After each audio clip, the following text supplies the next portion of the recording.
Depuis toujours, on nous a présenté cette carte.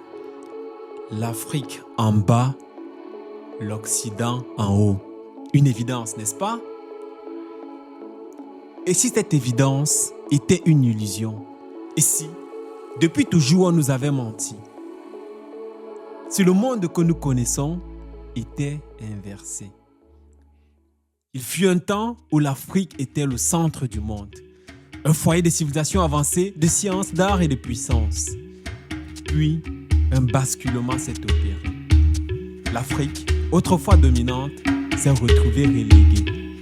Rejetée en marche, placée en bas, littéralement.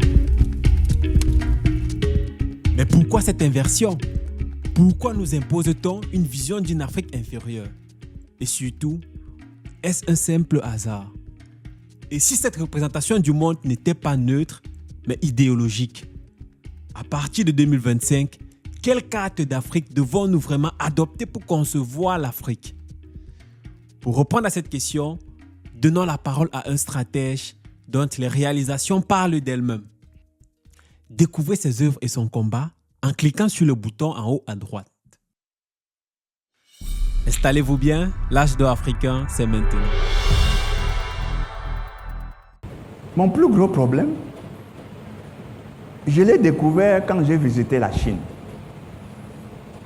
Quand j'avais visité la Chine il y a peut-être 25 ans, je me suis trouvé en face d'une carte du monde. Et on me dit ça, c'est la carte du monde. Et ça n'avait rien à voir avec la carte que j'ai toujours vue et qu'on m'a toujours enseignée.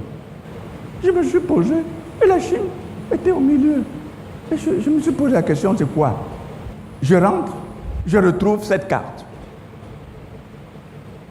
C'est celle qu'on m'enseigne. Sauf qu'il y a deux détails. Le premier, c'est que l'Europe est assise sur l'Afrique.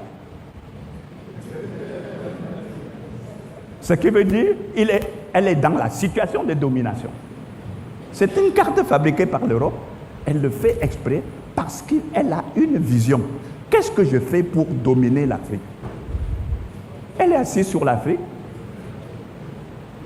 Et l'Afrique même qui est ici un peu au centre du monde, personne, aucun Africain ne se rend compte qu'il est au centre du monde. Mais j'ai pensé que cette carte, pour moi, en tant que chercheur, n'est pas bonne. Et que l'Afrique doit refaire sa propre carte avec sa propre vision. Et pour refaire sa propre carte avec sa propre vision, j'ai élaboré pour vous une autre carte de l'Afrique que je recommande.